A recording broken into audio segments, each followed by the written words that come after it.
Welcome to JAMA AI Conversations. I'm Roy Perlis, Editor-in-Chief of JAMA AI, and I'm joined by Associate Editor Yulin Hswen. In this episode, we focus on 3 recent studies from the JAMA Network that together illustrate where AI in medicine is right now. One examines how digital communication systems can help shape patient experiences. Another asks how clinicians might think in an era dominated by pattern recognition. And the third shows how machine learning can help to identify serious mental health risk earlier than traditional approaches. And what I like about these studies is that they sit really at this intersection of data and decision-making and responsibility. And you can see in these studies how AI can really surface biases and inequities in everyday workflows that you might take for granted. And really, I think the point of these studies is to challenge us to think of the role of human judgment in all of this and extend our ability to detect risk over time. And these studies show how digital tools can either reinforce gaps or meaningfully improve care, depending on how we design and use them. So I like these studies too, although I have to admit all 3 of them make me nervous, not because of the quality of the work, which is excellent, but they all make me extremely nervous. And we'll have a chance to talk about that, why Roy is nervous about them, as well as maybe at the end something else I'm nervous about. But the first paper is called Patient-Physician Messaging by Race, Ethnicity, Insurance Type, and Preferred Language, and it was in JAMA Network Open. And this study examined over 3 million patient portal messages, and what they found was that Black, Hispanic, and publicly insured and Spanish-preferring patients were less likely to receive timely responses. And that actually is something that we've seen historically in the past. And, we worry a lot about bias in AI, but I also think AI is very good, or at least large-scale data is very good for helping us identify potential bias and inequities in our system. So I think especially as more and more care is driven through patient portals, right? More and more it's how we communicate with our patients. We need to make sure that these portals are fair. So I should disclose, I suppose, this is my health system. I didn't do this work.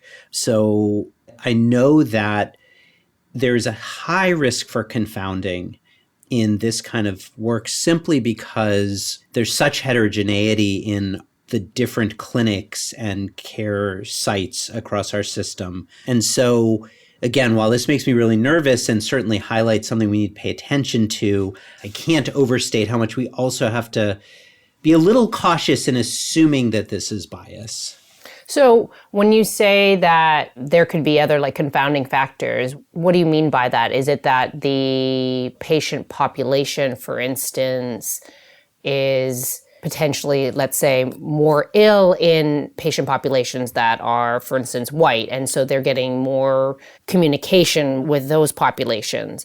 What are the biases that are not being seen? Exactly. I just think there are differences in clinical settings and the populations that they serve that may correlate with things like race, ethnicity, insurance type, language. Having said that, it mostly makes me anxious because if there are inequities in our portals and how our docs are using them, that's probably a high priority for something we need to fix. And I think the key kind of takeaway of this is that these digital health tools are not automatically equitable, right? And that we still need to refine them and we have to actively monitor them, especially as AI-assisted triage and messaging becomes more common. I think it's something that we just have to be aware of and that we have to constantly check. And maybe this study, we need a further deep dive into this study to be able to see what those factors are that are reducing the likelihood of having less timely responses for these populations. For sure. And I guess the good news here is that we are able to characterize these differences, which is a first step. And so let's talk about another paper, which is screening and risk algorithms for detecting pediatric suicide risk in the emergency department. That was also published in JAMA Network Open. So what did you think about this study? And we want to hear from Roy Perlis of why it makes you anxious as well.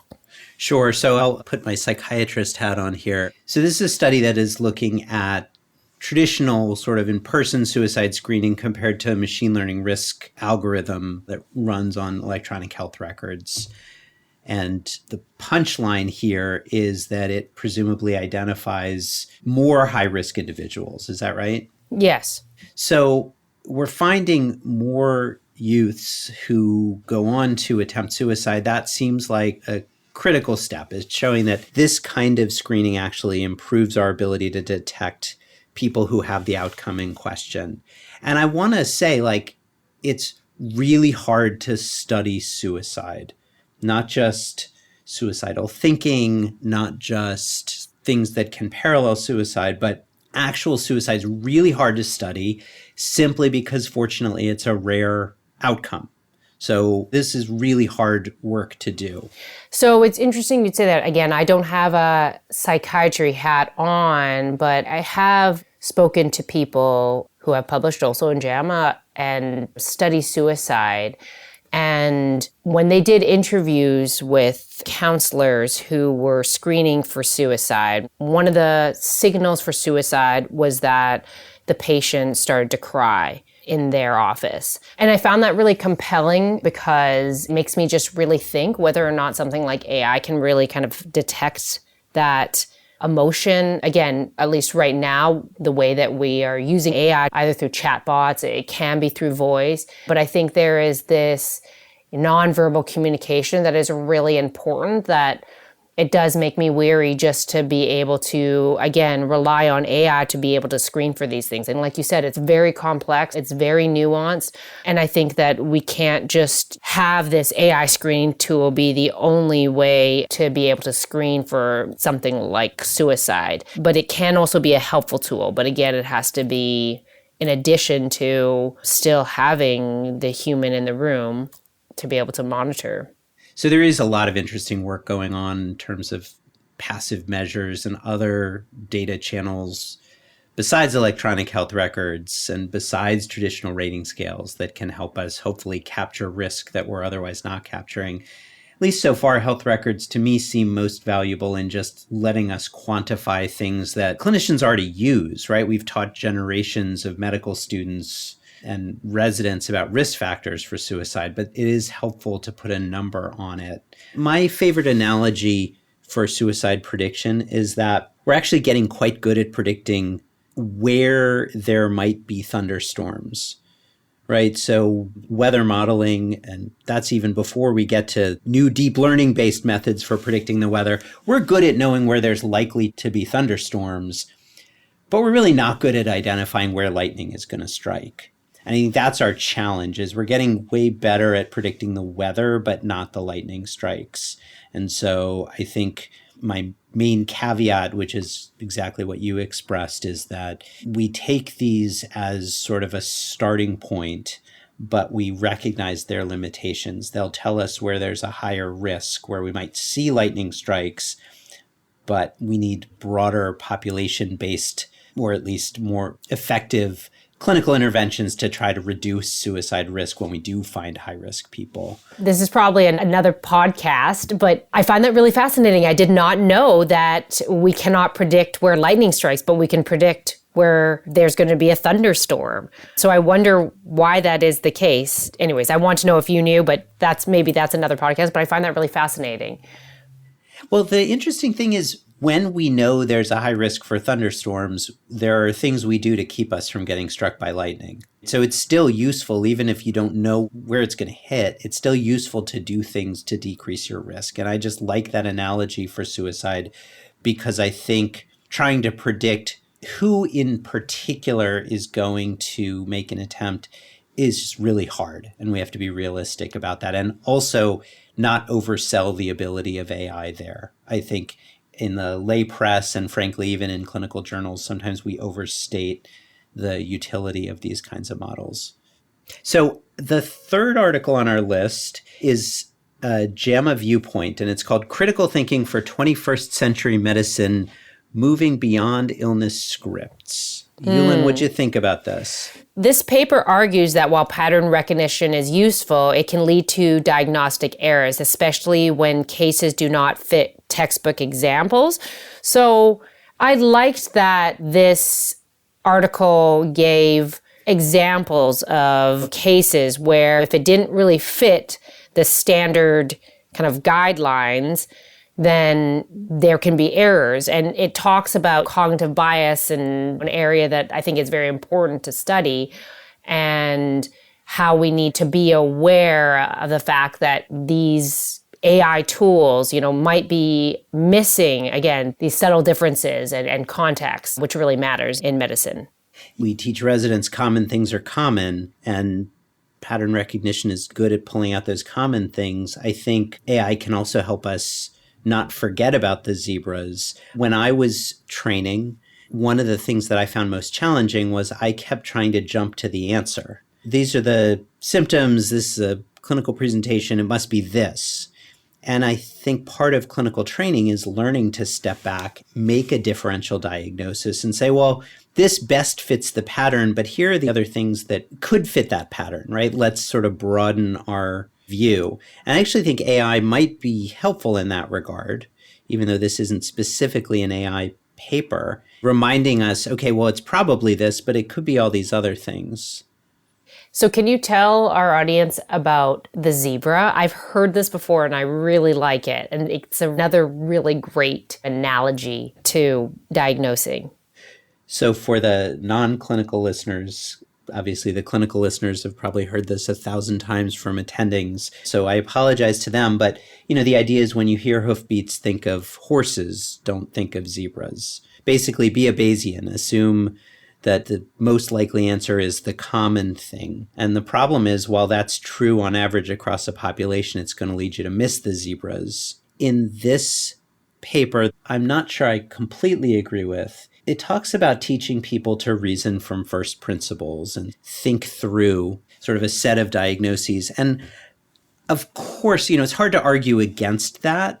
But the story that I wanted to share was I went to a medical school that had two different pathways, two different kinds of training. So one group was very focused on learning this reasoning-based approach to medicine. And I know how to reason through the differential diagnosis for microcytic anemia. I know how to reason through the differential diagnosis for heart failure.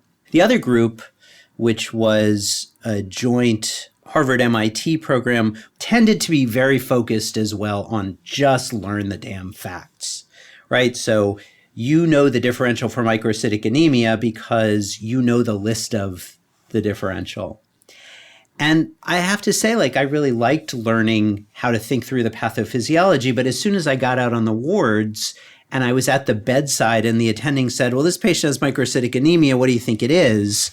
The right answer was, well, I know this list of 10 things, not I can reason through this and I know how to do the research that will tell me what the differential is. The right answer was, it's probably one of these 10 things. So a little bit of a cautionary tale that absolutely we want to teach people to think through mechanisms and pathophysiology and underlying biology.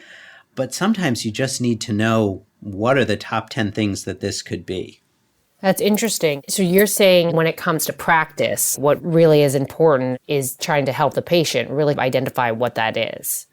Well, I think we just need multiple different kinds of thinking is what I would say. Mm-hmm. Right. So there's not one answer, but there are still circumstances. And that sort of recall from memory can be augmented by all of the tools that we have at our disposal. But there are times when you maybe don't have time to reason fully from first principles or need to complement that with, I know this list of 10 things. Mm-hmm. I wanted to ask you, Yulin, one question unrelated to these three articles. Someone sent me a video this week from JP Morgan in San Francisco of a venture investor holding forth about how we're not telling the doctors this, but yes, we really are going to replace them with AI. And so we don't want to make them nervous, but let's be honest, we're going to replace them all with AI. And I guess that gets points for honesty, or at least for saying the quiet part out loud. But Yulin, as a scientist who is not an MD, I got to ask you, am I an endangered species? Is AI going to put me out of business? Well, you're definitely not an endangered species. I think it's so interesting where that's been said for as long as I can remember, right? With technology, replacing doctors or even just making it better. Amazon tried, Google tried, Apple tried, the list goes on that they're going to solve healthcare. And none of them have been really able to do it, to be honest. And that's because healthcare is really complicated. And that's because it, just as we spoke, it actually relates very much to these articles where context and nuance and humanity all really matter when it comes to medicine. I think that even the person saying it, I do not know who this person is, but I guarantee you that at the end of the day, this person, if they have the means to, will still have a human physician care for them. I don't think that they'll fully rely on AI. And the example I give is that you could afford maybe a machine that cooks you your meals or has it made for you. But when you have the means and when you really want the best, you have a human do that. Right? You go to a restaurant or, if you have the means to, you have a private chef. And that's because, again, I think that there is an art to it. And similarly with caring for people, I think you need a human in there. And I think humans will always be better than AI. Now, again, AI might supplement that and might make things more efficient. I still don't think we've really fully seen that yet. Again, as history shows, for instance, electronic health records, there was a lot of burden that ended up coming with that. Yes, from a data science point of view, it's great for us. It's great to have all this data be electronic now, and I think it's very important. But did that make the healthcare system more efficient? Did it make the patient-physician relationship any better? I don't know. And so those are the things that I worry about, and I do not agree with him at all. That's my take. What about you? I'll just say this. I'm obviously a believer in AI and its transformative potential, as we are required by law to say at least once a day. On the other hand, the first time I walk on an airplane and walk by the cockpit and look in the cockpit and realize that there's no pilot, I am going to turn around and walk right off that plane. So my hope is we keep the humans in medicine for a long time, and I hope I'm not proven wrong there. Yulin, I want to thank you for joining me today. This episode was produced by Shelley Steffens at the JAMA Network. You can find a link to the studies in this episode's show notes. To follow this and other JAMA Network podcasts, please visit us online at jamanetworkaudio.com or search for JAMA Network wherever you get your podcast. Thanks for listening. This content is protected by copyright by the American Medical Association with all rights reserved, including those for text and data mining, AI training, and similar technologies.